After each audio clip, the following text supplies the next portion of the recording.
This is the 6th generation Subaru Impreza, specifically the RS, and it's my new car in an alternate reality. Let's go through the multiverse, shall we?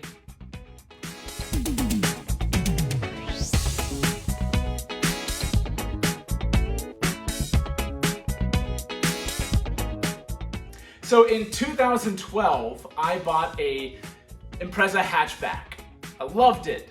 And the goal with that car was to keep it for as long as possible and enjoy it. And I really was. I was enjoying the fuel economy, which wasn't burning a hole in my wallet. It was still all-wheel drive, so it got me around great. And it was a hatchback, so I could do so many things with it. It's an incredibly versatile car. And then when I started to get into rally, instead of trying to rally my Impreza hatchback, I picked up a project car, a 2000 Subaru Impreza 2.5 RS Coupe. And I thought that was the dream team. And in many ways it kind of was for me, because I had a new, reliable, economical, jack-of-all-trades Impreza hatchback car that could just do all my daily work. And I also had a fun, yet, still had, needs and such and repairs, but I also enjoyed working on that 2000 Impreza Coupe. And I was able to balance things with those two cars, and it was a lot of fun.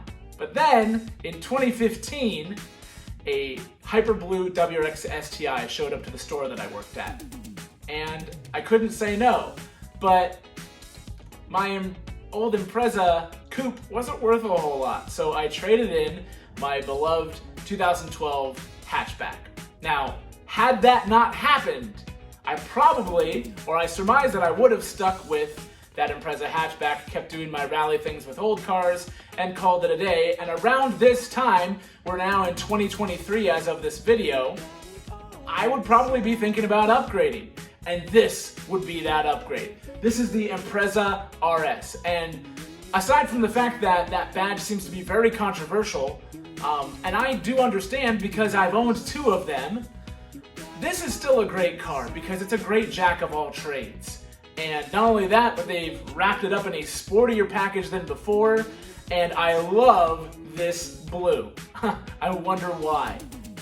The first time I saw this car specifically, I thought, man, that's a car I should get. And to be honest, as I'm making this video, I'm still contemplating that. But there are things that are overriding that for me, and I'll get to that in a second. But things that make this car great, even though it's not a manual, even though it's not a coupe, even though it's not turbocharged, this RS very much represents the things that we enjoyed about the original Impreza 2.5 RS. And I know there's a lot of folks that are still salty about Subaru reusing that badge. But hear me out. We're over-glorifying that original Impreza by the badge name.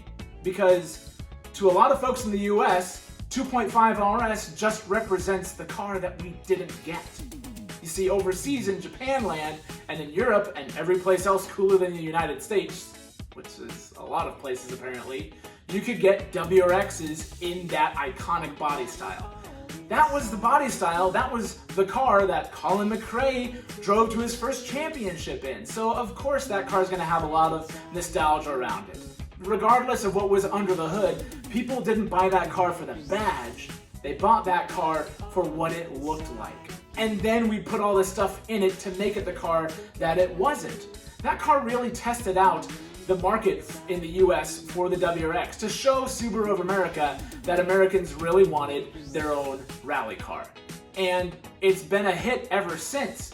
But the 2.5 RS doesn't represent, that performance. To me, the 2.5 RS was a placeholder before we finally got the real thing. It's just the look that the original Imprezas evoked.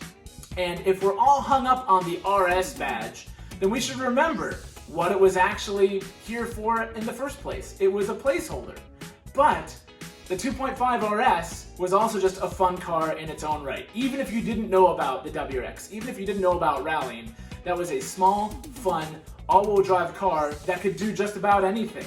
And that's still very much so what the new Impreza RS does. So for those that are still freaking out about the badge, go back to your super chats and freak out about that car instead, because That to me has a lot more X's against it than reusing an RS badge on something that was essentially a placeholder until we got the real deal. You hear me?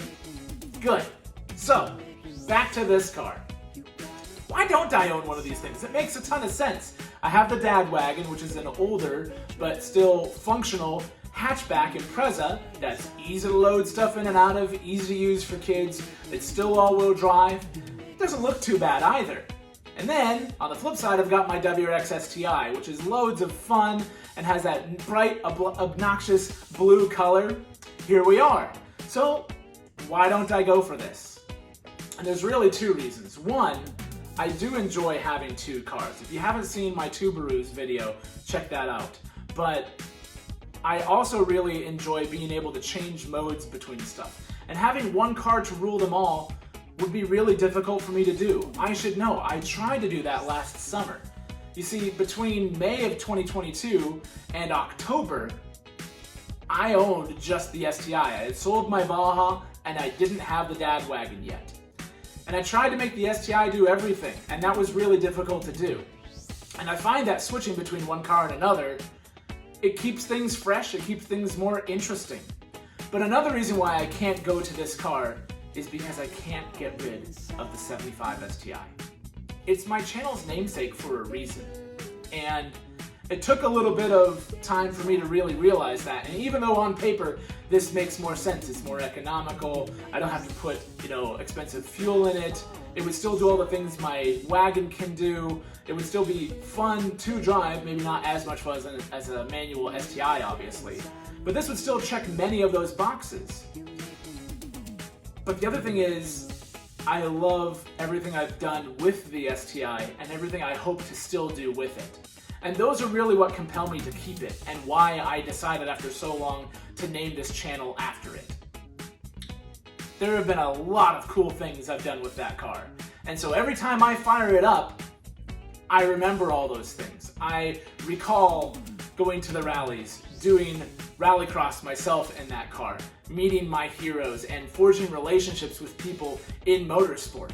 And that car brought me to a lot of those things. I wouldn't have had those experiences were it not for that car. So, alternate version of me back in 2015 passing on the Hyper Blue STI at my store would have missed out on a lot of those things.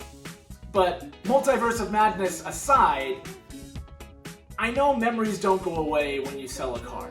But to me, part of what makes that car special is I have a much more vivid recollection of those memories when I jump in the 75 STI. And until that wears off, I can't get rid of that car. The Dad Wagon, yeah, I probably could, but there's a lot of connection with me with that car. And for anybody that loves cars, if you look back and you have Regretsville on, oh, I should have kept that one, oh, I would love to still have this. If it's about, the resale value or about, how coveted the cars are, that's one thing. But the memories that we create in these machines, for folks like me, it means a lot. And as cool as this thing is, I'd love for somebody else to have memories in this while I still create memories in my STI.